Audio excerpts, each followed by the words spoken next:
So I missed Sundance, so I want to know, like, what was it like being at Sundance and having people react so strongly to this film? Obviously it made a big impression on a lot of people, because I remember hearing about Splice for weeks after Sundance. Oh, really? Oh, that's Yeah. great. It was a Cinderella story. I mean, it's everything, a geek filmmaker like myself would hope for going to Sundance. And I need it, because this film had actually been finished for quite some time. It was finished about a year ago. Yeah, you were saying that last night. And we just went through this terrible process trying to sell the film, because it really is the worst time to sell an independent film to the domestic market, and even worse then perhaps than it is right now.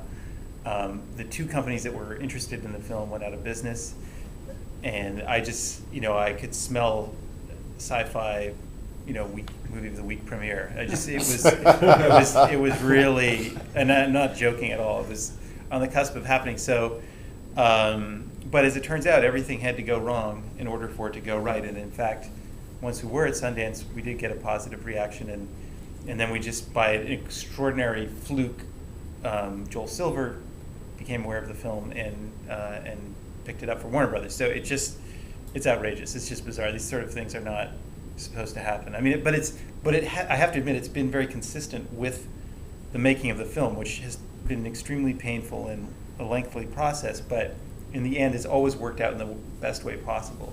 Yeah. Was there any trepidation when Silver came on board? Because, I mean, obviously, as an independent filmmaker, when you have someone like Joel Silver come in and, Right. Take some certain amount of control of your film, Right. there is that worry of, he's going to make me reshoot a bunch of stuff. It's going to make me change this, change that. And it seems like you were able to keep your film pretty true to what it originally was.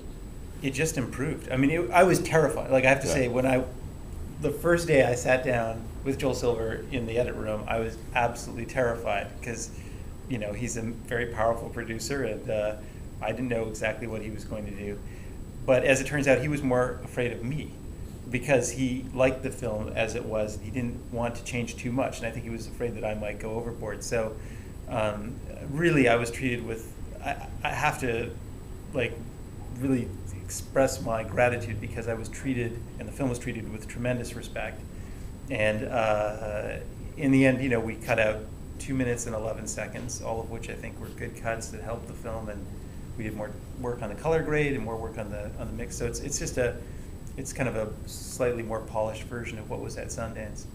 One thing that I noticed, because I know a lot of people that are, into science or gaming or whatever, and I run comic book conventions, so I see a lot of different types of people, doctors and whatnot. And the one thing that immediately struck me was you have two geneticists who drive a Pinto, Right. but that obviously their apartment is very sort of posh and surrounded with, Japanese animation and things Right. like that.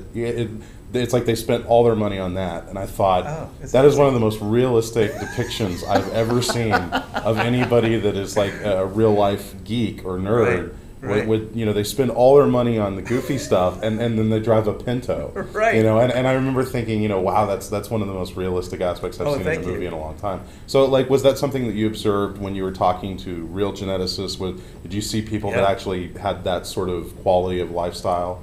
A little bit, yeah. I mean, I wanted to debunk the flatliners myth, which is that medical students can live in $1 million lofts in New York, and when you meet real geneticists, they're very dedicated people. They don't earn a lot of money doing what they do, even though they're highly educated.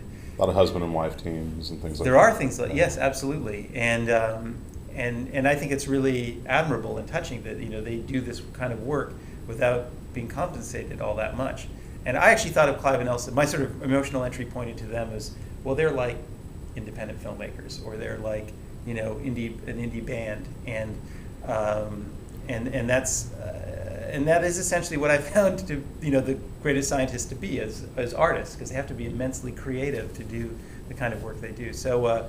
So yeah, that was very much on my mind, and everything you're saying about the lifestyle is dead on accurate. Well, and even having someone like David Hewlett, who I think is great, by the way. I've always liked him, and Right. It was cool. It's always cool to see him in films, and your films especially.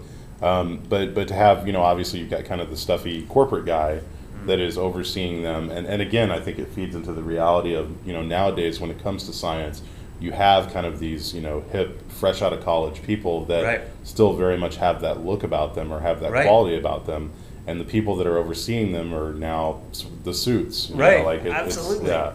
No, I thought of Newstead, which is the lab, or excuse me, the pharmaceutical company, as being like a studio, or record label, and Clive and Elsa have their own little recording studio, which is their lab, and so I'm sure that to some extent that's a realistic depiction.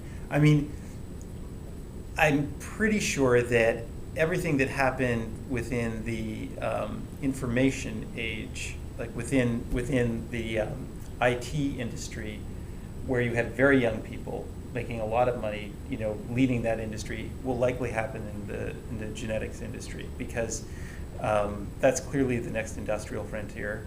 If you go to, at least my experience, if going to genetics labs, the mean age is around 30. It's largely populated by very young people, and I thought, well, wouldn't it be interesting if those people who are super bright, but maybe not all that, don't have all that much life experience, got their hands on this kind of power, this sort of thing.